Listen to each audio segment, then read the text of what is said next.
to 30 Minutes of Faith. We have with us today Owen Burgess, who happens to be a friend of mine and also sort of the technical creative genius here at the television stations, while the rest of us run around and do the things we do. Welcome, Owen. Hey, thank you, John. Thanks for being here. This is going to be fun. So, where were you born and raised? I was born in Canada, but my father was a cowboy, so we kind of had to follow where the work was, and so I was raised in all across the West, Idaho, New Mexico, even a little time in Oregon. So it just really had a variety of different places we lived on different ranches, and my dad just followed where the work was, and he kind of drifted away from the cold north and went all the way to New Mexico to find some warm country. And did you grow up punching cattle and riding range and all that stuff? Yeah, I did a little bit of everything. Did a lot of fencing. That was kind of the first thing, I guess, as a kid. My grandfather used to send my brother and I out to ride fence. Yeah. Go out there as far as the horizon, yeah, come back exactly. when you're done. Yeah, go until you have enough time to get back, and so we did a lot of that to begin with. And then as I got a little older and more skilled as a rider, we did like cattle drives and stuff like that, and just a lot of fun. Do you have brothers and sisters? Yeah, I have one brother. He's about 4 years younger than me, but I'm like the little brother now because he like shot up like he's like 6'6", so it's we have a good relationship. Where did you graduate from high school? I graduated from Pine Hills Adventist Academy. That's up in Auburn. So yeah, it was a Seventh-day Adventist high school. Yeah. And was that a good time? You had a good time growing up, and adolescence was good to you? Yeah, it was a great time. It was I had a lot of fun, but it was one of those weird things where like we had such a small school that we all like everyone kind of felt like maybe there could be something else, like man, we can't wait to get to college because then there'll be all these people, right? So it was kind of this interesting. We only had a graduating class of 13, so we all knew each other like so well, and it was kind of like we were ready to explore the outside world. We kind of felt like we were this small knit group. So. Are your parents still living? My mother's still living. My father died when I was about 13. Yeah, he came down with lymphoma cancer, and so when he died, we moved out to California, and that's why I went to high school up here in Auburn. Did you have a relationship with grandparents? Yeah, I had a great relationship with them actually, because my mom ended up getting married after that, and we didn't really like our stepdad that much, and so so we would actually go up to my grandparents' house, and they live up in Bedford, Oregon, and we would go up there on the summers and like help Grandpa out, with the yard work, and live up there all summer until we had to start school again, and then we'd come back down. I have a stepfather of 51 years. He's still alive. He's in his 90s, and he never was my father. He was always Mother's husband. Right. But he was honest and hardworking and decent, and no one ever had to worry where he was or what he was doing, and he was honest and filled with integrity. And of course the grandchildren come along and they don't know any other grandfather. My father to them is just a picture on the wall. Grandpa's really right over there. And our children and our grandchildren have really, really loved and enjoyed my stepfather. I don't suppose it's easy to be a stepfather. It's not easy to be a stepchild. Yeah, definitely. It was challenges on both sides, and my mom actually divorced our first stepdad. It was not a good situation, but now she's married to a wonderful guy. They live up in Fiddletown, California, and we've actually gotten to know him a lot better, and he was just a much better guy, and so he works with her in ministry and things like that, so that's a much better situation. When we moved to California 30 years ago, somebody said to me, you got to go up to Fiddletown and check out the general store. Yeah. And we did, and sure enough, the guys were fiddling and playing, and they had green licorice and all those other sorts of things. I missed that. Did you give any consideration to being a rancher or a cowboy as you started to get to be 16 or 17 or 18? You know what? It was one of those things where we moved to California, and California just has its effect on you. I don't know. Like I was really young, and so I only had, I was 13 when we moved to California. So I kind of just let it all go. Like it was one of those things where it was a traumatic experience, the experience losing my dad, and so. We had, you kind of just adapt. Like you get to a new place, it's completely foreign. you know, and I have all my rancher friends back home telling me don't become a Californian, you know, always stay true to your roots. But it was like, in order to adapt to this new situation, I just really had to, I guess at the time, felt the need to kind of like acclimatize myself to the new culture, and kind of just became a California boy over the period of that time. I milked growing up and irrigated and hayed and all those Yeah. other sorts of things, and just promised myself I would never do that stuff. Really hard to milk cold winter mornings. Oh, yeah. And summer nights irrigating interrupts your dating and all those other sorts of things. But the one thing I think farming and ranching teaches you is how to work. Yeah, true. You know how to work. Yep, it kind of gave me that foundation, definitely, and it's transitioned into my other career. So after high school, what did you decide to do? So after high school, you know, it's funny coming to California and you know, living on the ranches before that. We never really watched TV, never really watched movies or anything like that. So when I came to California, I was kind of introduced to the theater.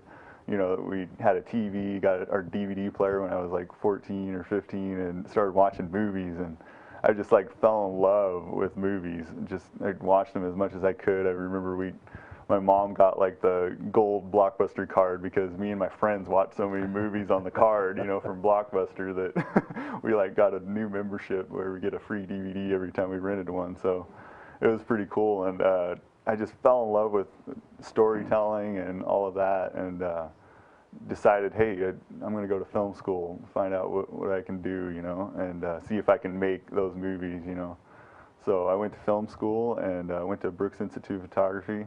Got a great education there, studying film, and just really got to learn how it really works. You know, how as a career, it's a lot of hard work. It's not like the movies. You have this finished product that's beautiful, but in order to create that, you know, there's just a million people that work together. So it's kind of been an interesting learning process. And our viewers probably wouldn't stop to completely understand that after all of the talking and all the camera rolling, somebody's got to edit that and put that together. It's got to have continuity and professionalism, and that's not easy to do. I mean, that you have to be trained and work how to do that. Yeah, exactly. And we think we've got a real good one here, so hang in there.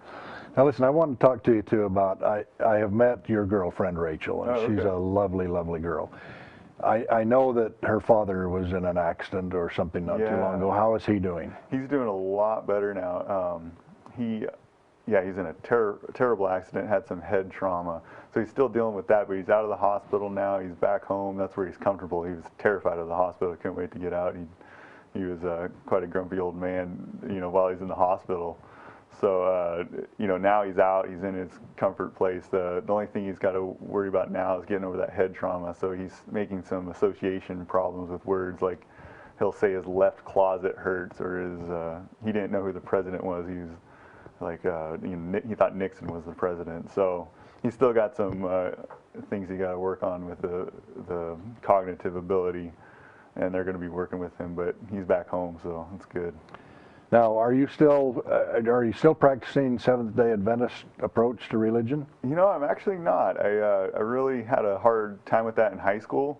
It really didn't meet my needs, I guess. I was very practical, and when I would go to the church, you know, it was kind of like they kept talking to me about the kind of like what at the time I felt was airy-fairy stuff, you know, like how does that apply to me here and on this earth right now, you know. They kept talking about the future and Jesus will come in the cloud someday, and it just like, well, what about now? Like, what's going on now? And so I never really had that experience of Jesus that everyone was talking about, and so I found it really challenging, and so I kind of like drifted away from the church, and even kind of in college. Once I got to college, I just ran into all these atheists, you know.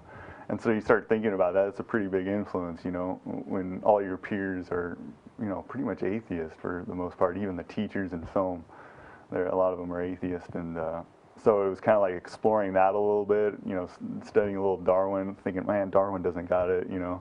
That doesn't really work either, you know. And so it kind of like, that didn't work for me at all. Like there was still a God, like my foundation of growing up on ranches and nature and everything, there's still so much power there that I knew wasn't explained by atheism. And so I really found my connection with learning from some writers like Vernon Howard and Eckhart Tolle. I kind of found these tapes from a friend, and he was sharing them with me, and I started listening to this stuff. And they were talking about the moment, talking about now and what can you do now to overcome your issues and your anxieties and the answers to life. And it was so much more practical, and it also like brought me back to that nature, because nature's always in the moment. When you're out there riding the horse and fixing fence, everything's about that moment, about being out there fixing problems. And so it kind of Vernon Howard's teachings and Eckhart Tolle's teachings really kind of gave me an answer, to what I was looking for. And so it's brought me back. It's brought me back to not to Adventism per se, but definitely to a spiritual life. And I'm getting into meditation and yoga and really getting my soul filled, from those things. And we all have to find our own path. Right. It's why people proselyte or say to your neighbor, let me tell you about God. Right. They realize somebody's looking for their own path. Yeah, exactly. When you were talking about nature a minute ago, and you and I talked earlier about Central America, all of my life I have been told there aren't crocodiles in the Western Hemisphere, that there are only alligators. And we've been in Africa on a couple of occasions, and crocodiles are everywhere, and they're big. And the alligators in America, you see in Florida and that, it's a big lizard, but it's not like some big prehistoric thing. Okay. And the crocodile's really big. I've never seen one. Well, we got on this little cruise in Costa Rica, and we're going down around the bank, and there's a little sandbar out there. And there's a crocodile just sunning himself, and they claimed he was close to 100 years old based on his size. Oh, wow. That was the biggest crocodile I've ever seen. But I like to see that stuff. It feels right and orderly and good. They can't sweat, so he had his mouth open so he can breathe and cool down, and that was all explained to us. And it was orderly, and it all made sense. It was a good thing. So that feeling nature and the world and the life is good. Yeah, definitely. What are you doing hobby-wise with your life these days when you've got some spare time to just go have fun? Yeah, hobby-wise, I actually just got into rock climbing. I have some crazy second cousins, my mom's cousins actually, and they're like crazy mountaineers. I mean, they climb every mountain they can find. They rock climb, all the Yosemite, El Capitan, all that. And so he took me out to this place called Lover's Leap up below South Lake Tahoe, Strawberry. And he took us out. He wanted to take us out rock climbing, me and my brother. And so we went and kind of had like I basically ran into a wall of fear. Basically, I got up there about 250 feet and just terrified me to death. But I kind of like reached my limit of fear. I'm not typically someone that's afraid. Maybe being in front of a camera, I'm a little bit afraid. But typically, I'm not afraid of much. And I hit my wall up there on that rock. And so it's kind of like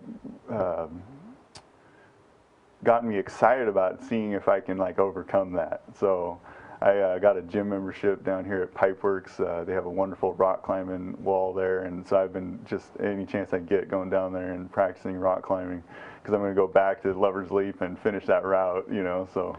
I have a good friend that's an Elvis impersonator, and he's traveled all over the world, and he's really good at it, and he's very talented. He does it very, very well. He's made quite a lot of money doing it.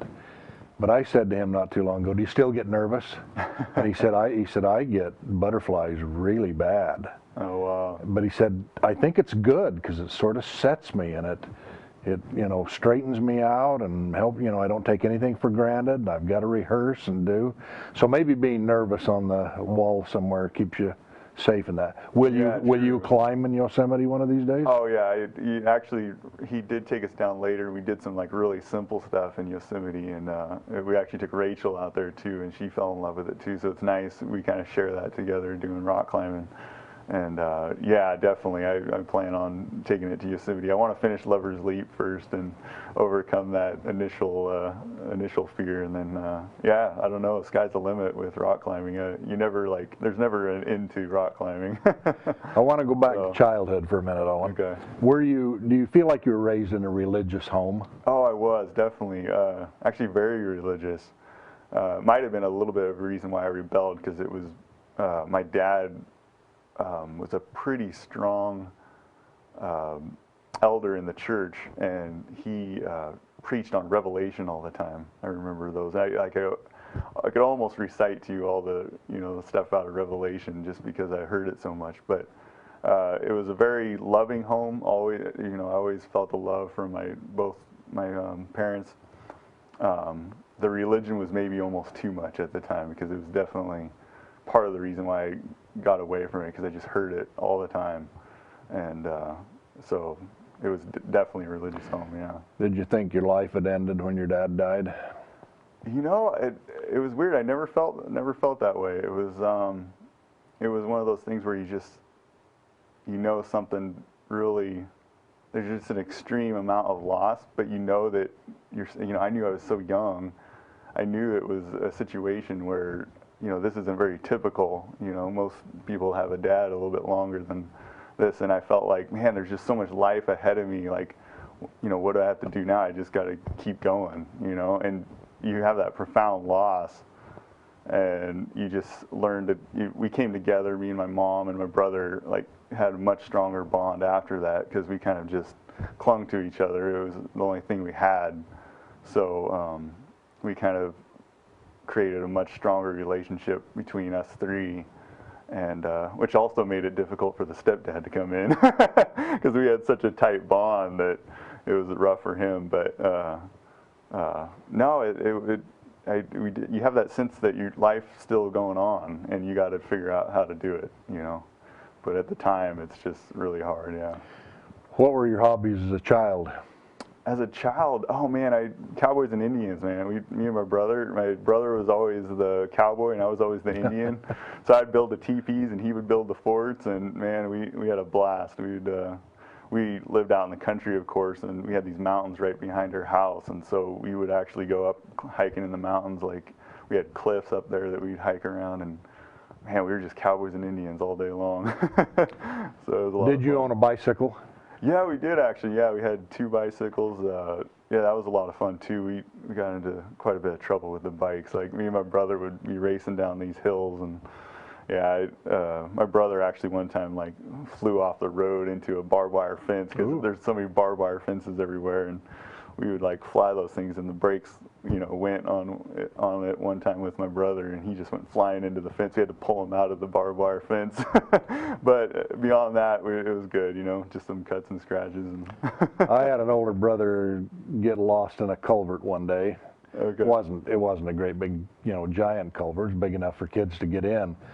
But all I could think of was to run to the other side to see if he was going to survive. And about the time I got there, he just came shooting out there with the water. And all I could do was laugh. And of course, he was spitting and sputtering. He didn't think it was funny, but I thought it was a terribly funny thing. Now, what brought you to RCC TV?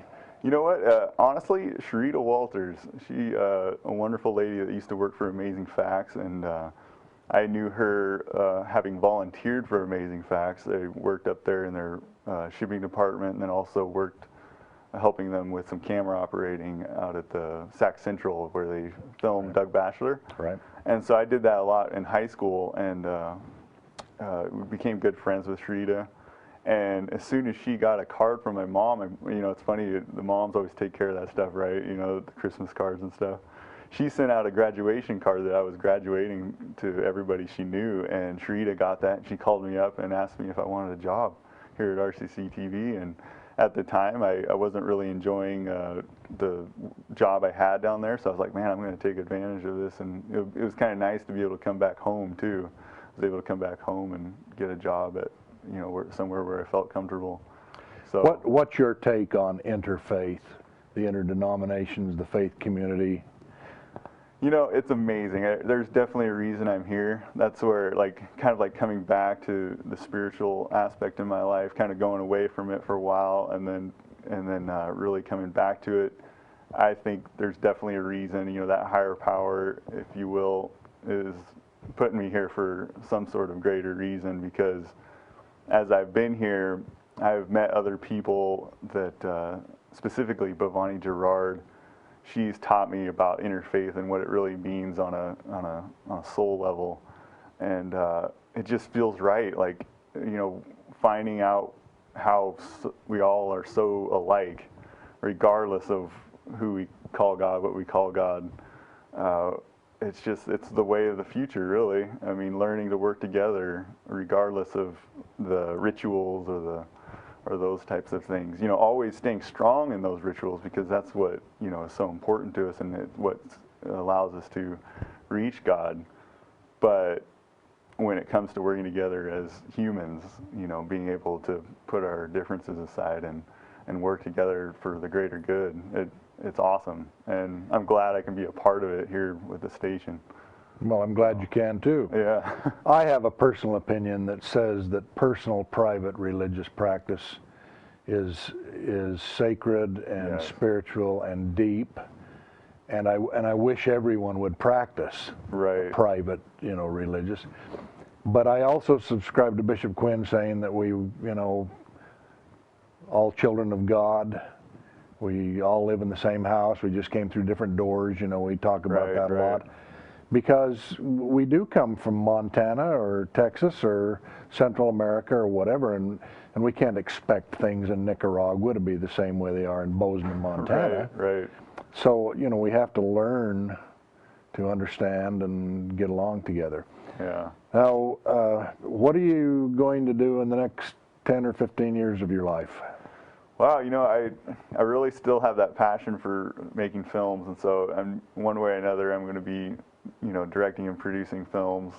Definitely, that's still my goal. And then, as far as, you know, RCC TV and the interfaith work, I will always stay in this. I'm actually in a program right now, interfaith studies program, to kind of learn more about each faith in the deeper traditions. And I feel like I'm definitely going to have a place there. Maybe, I don't know if it's going to be as far as becoming a minister or anything like that, but definitely being involved with the interfaith concept, and I plan on staying with that, you know, because it definitely feeds my soul. I think we're all in this together on this planet, and whatever we can do together to make it better, you know, that's my goal. So making films and and working with interfaith, that's lots of different ways to teach religion and spirituality, yeah, and all of those other things. Now, do you have desires to be a father? Are you looking in the future for starting a family and those kinds of things, or are you going to sort of be married to your work? You know, that's hard. I'm actually right at the transition point of that. I think I need to make that decision, you know. It's like I start to feel that a little bit, like if I want to have a family in the next 10 years, I'll need to figure that out, you know. So it's one of those things. It's hard for me because I'm so passionate about my career, and I'm just not sure about the family part of it. Like I would love it, and I know if I had it, I would put my whole heart into it, but I'm like right on the tipping edge there. I don't know which direction to go there. Well, I'm not the matchmaker or the expert in all of this, but I can tell you that nothing ever greater happened to me than to be a father. Okay. It just brings you so much joy. And in the meantime, you get to go on with your work and do all the other things. And then one of these days, the kids are grown up and gone, and you're still doing, you know, you're still plugging away at what you do. Right. Do you have, because you're younger than I am, and I'm old enough to be your father, do you have favorite music and food and culture and sort of things you gravitate to? Oh yeah. That's just comfortable for you? I love Mexican food for some reason. I don't know if it's whether, you know, growing up in New Mexico, like almost everybody there made just fantastic Mexican food. So I definitely love Mexican food, and I'm trying to think of what else. You talked about movies. Do you have a favorite movie? Oh yeah, definitely. Heat. I don't know if you've ever seen this movie. It's got Al Pacino and Robert De Niro going at it. Like Al Pacino's the cop and Robert De Niro's the bank robber, and it's just one of those great clashes of two great actors and two great concepts clashing, and I just love that. I love that film. So. What do you listen to on your iPod? Oh man, I listen to mostly rock and roll. I just love good rock and roll. Yeah, anything like I have a lot of getting into like these indie bands too. There's a lot of indie bands coming up right now. Like Fair to Midland is for one. It kind of like combines folk music with rock, so I kind of enjoy that, and kind of the mixing of genres. So well, cool. Speaking of rock and roll and Mexican, on the cruise that we're recently back from, they had a Mexican night at the buffet, and everything was themed out up on the upper deck, you know. Oh, But there were so many middle-aged and older people on that ship that I don't know, there's 3,000 passengers, and I'd say maybe 75 people showed up.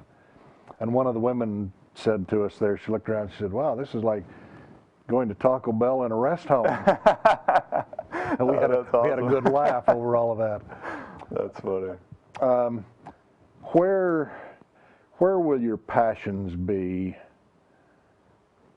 30 years from now?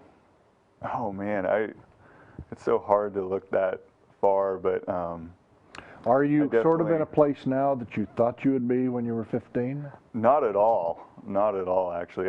In high school, I had no idea where I was going and that type of thing. I kind of thought, like, I was always told you go to college, and so I went to college and I would figure it out in college, you know, and in some ways I did, but then there's a lot more questions that arise when you go to college.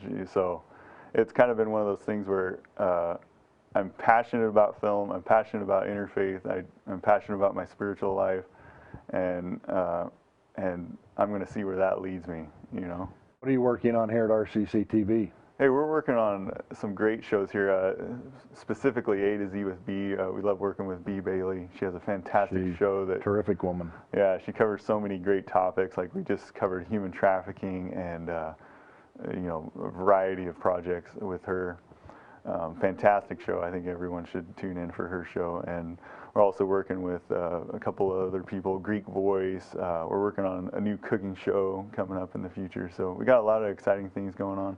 Also have a media ministry class that we're hoping to work with Ron Jones from Channel 13 on to really help our clients learn how to really bring their production level up. So I'm excited. We've got some fun things going. Well, and media is the wave of the future. Now, quickly, as we end, if you could wave the wand to fix something in society, what would that be? Organic food for everybody. That's what it would be. Good. Thank you. It's nice to sit with you, Owen. Nice to visit. Thanks for doing this. I know that wasn't your first choice. Thank you. Thanks, John.